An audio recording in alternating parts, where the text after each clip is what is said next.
You're listening to the Culips English Podcast. To download the study guide for this episode, which includes the transcript, detailed vocabulary explanations, real-world examples, and a quiz, visit our website, culips.com. CULIPS.com.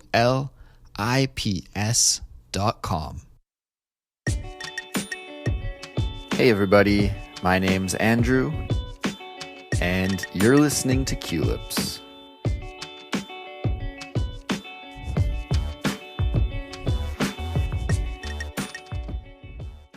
Hi guys, how's it going? I hope you're all doing very well. Today we've got a really special episode for you featuring an interview with my younger brother, John. John recently came to town to visit me, and while he was here, I was able to sit down and interview him.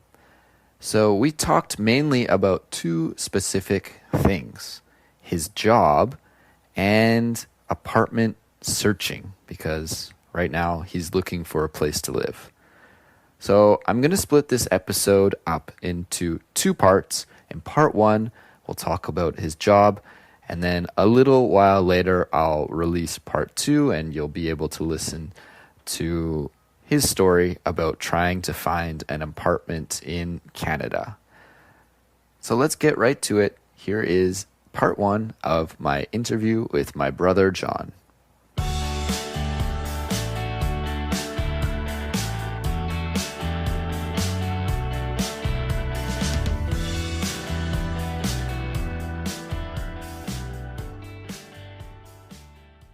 Hey, John, how's it going? I'm doing good. How are you? I'm hungry. Yeah, I'm a little hungry too. I could definitely eat. Yeah, so we'll do this interview and then we'll grab some food. So, John, today we're going to talk about your job, what you do. Okay. Sounds good. Because I don't know if I could say that you have an unusual job, but you have a unique job, I suppose. I suppose a unique company, and there's not too many people in that market, I guess you could say. Okay, so let's start with the basics. What do you do? I work for a mining company, and I guess you could say my job title would be forklift operator / laborer. Forklift operator / laborer. You're wearing two hats. Yes. So it's probably a 60-40% labor to forklift. Okay. I'd probably say that. Cool. So a forklift is what? That's the machine that... It picks up the pallets. Okay. So it's got the forks on it, and it's got the controls, and you got a steering wheel. It's kind of like driving a car pretty well. Is it fun to drive that thing around? It can be. It gets going pretty fast, and you can, it's not bad. Have you seen the YouTube videos where the guys are trying to operate the forklift in warehouses like Costco or something, and they just knock everything over? And it's just an epic failure, and it goes crashing down. I've had a few failures, a few accidents. Oh, yeah? But nothing major. Maybe just drop a pallet or something. It's no big deal, but, you just got to use common sense, really. Right. So what goes on these pallets? They're the bags of barite. So like the mining company I work for, they mine a mineral called barite, and it gets processed down into this white powder, and then the white powder is put into these 90-pound bags. And then we got this robot that stacks them on the pallet, and then they come shooting off the conveyor, and then that's where you pick them up with the pallet, with the fork truck.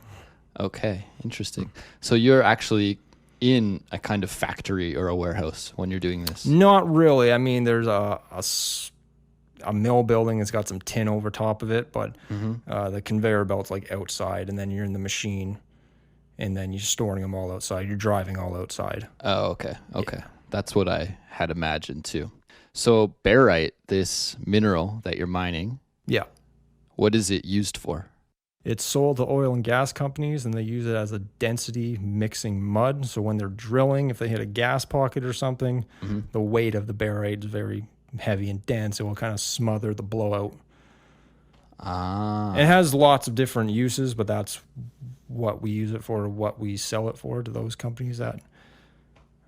That's what their use of it is. Okay, so it's a mineral that's used to prevent major damage in the case of an oil spill. When they're drilling, yeah. Okay. So if they hit a gas pocket, there won't be a huge blowout or something like that. It prevents an accident pretty well. So what you mean by blowout is the oil just shooting out of the earth. Right. Like they'll drill and they hit like a gas pocket or something, and it's just a huge like eruption. So when they mix the barite in, that helps prevent that from happening. Okay. And so the companies that you're selling this product to, they're mostly the oil and gas companies in Canada? Yeah, all in Canada. All stays in Western Canada.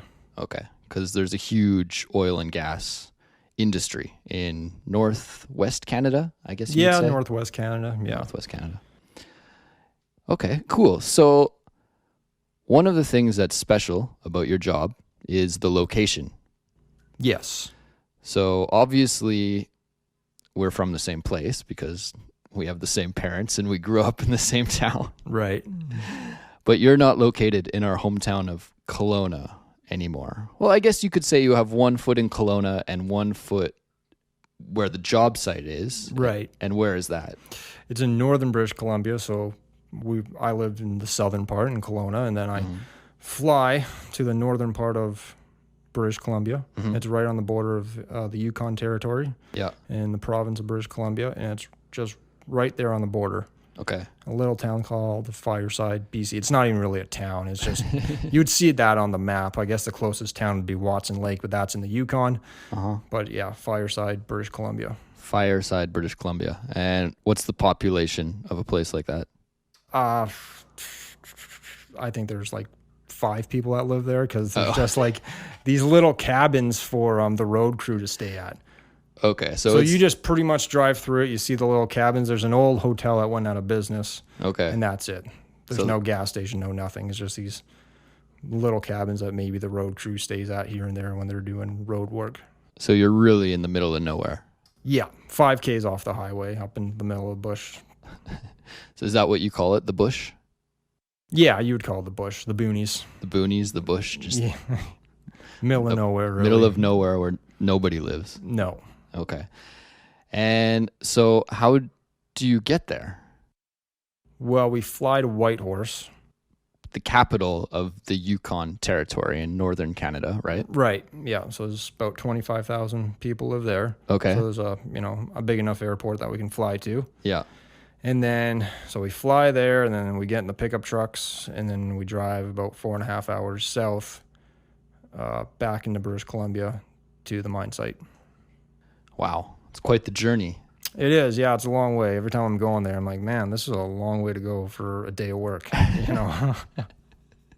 So because it's so far away, you're not commuting there in the morning and then coming back in the evening, right? You live up there for your work period. That's correct. So we'll do 3 weeks of continuous work, 12 hours a day, and then 12 hours off. And we're staying at camp. It's right there on the site. So you got your room and your kitchen and bathrooms. It's all right there. Yeah. So you do 19 days of work, and then I get 14 days off. Okay. So you're working like a dog for 19 days, but then you get 2 weeks off. Yeah, that's right. And you work through the winter, or do you take the winters off? Because I imagine they're extremely harsh up there. Yeah, so there's not much that goes on. Usually it's December, January, February, no work. So then you have 3 months off to do as you please. So it's not a bad perk. Yeah, it's nice, you know. Depends what you like. I mean, usually you can just find something else if you want for a short period of time, or if you want to go traveling, or just, you know, you could do a lot of reading or learn a language or whatever you wanted during that time, you know? A lot of seasonal employees in Canada will go on EI. That's right. Yeah. And what is EI? Employment insurance. Right. So they can collect money from the government during their period of inactivity when they're waiting for the new season to start, whether it be something related to heavy industry like what you're doing, or it could be maybe fishing or logging, because all of these industries have on seasons and off seasons. Yeah, that's right. Yeah. So lots of oil and gas workers as well, like drilling or pipeline workers, they'll probably go through a layoff during their career. So what about the people that you work with? Where are they from? There's lots of other workers from Kelowna Okay. or Calgary. Uh-huh. And then there's some local guys from Whitehorse. Okay. Or the small town that's closest to the mine called Watson Lake. So there's a handful from that area. Okay. But yeah, there's lots of guys from Kelowna as well.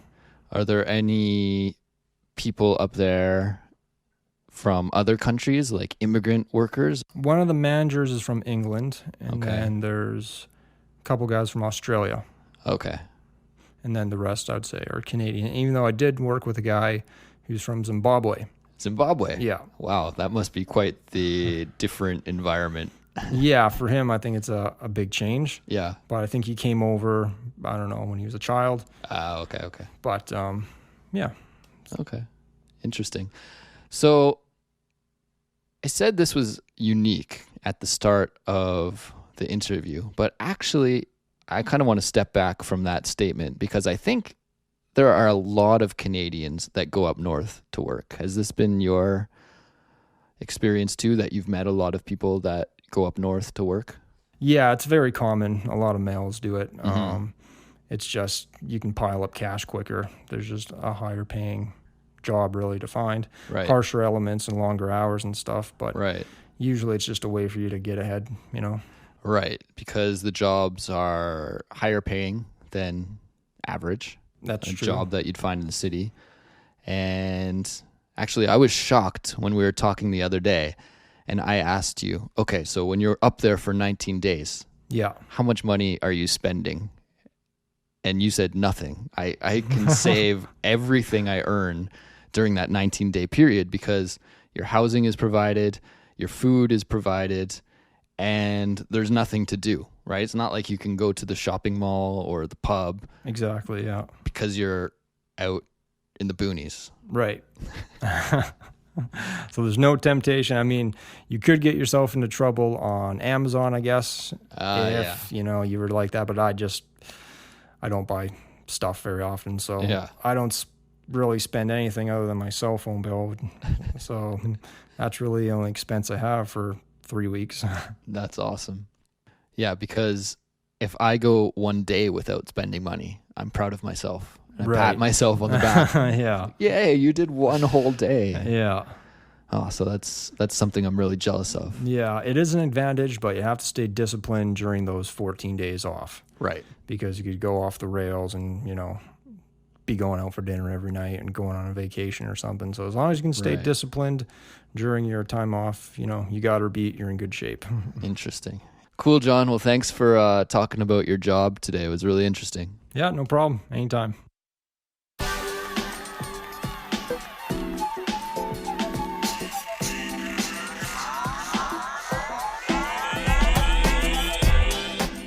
Well, everybody, that is it for today. I hope you enjoyed listening to my chat with my brother John, and I'm sure you really heard our Canadian accents come out in this episode. As I was listening back to it, I was like, wow, this is a really, really Canadian episode. So I hope you enjoyed that.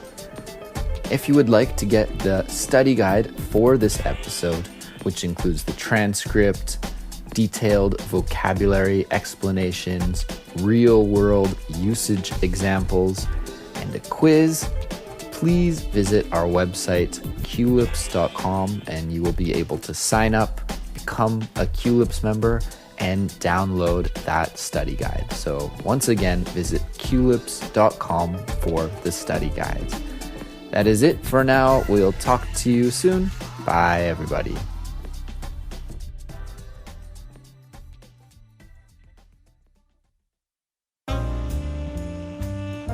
Have you signed up for the QLips newsletter?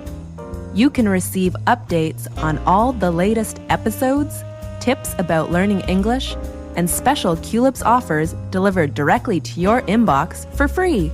To join, just visit qlips.com and enter your email address at the bottom of the page.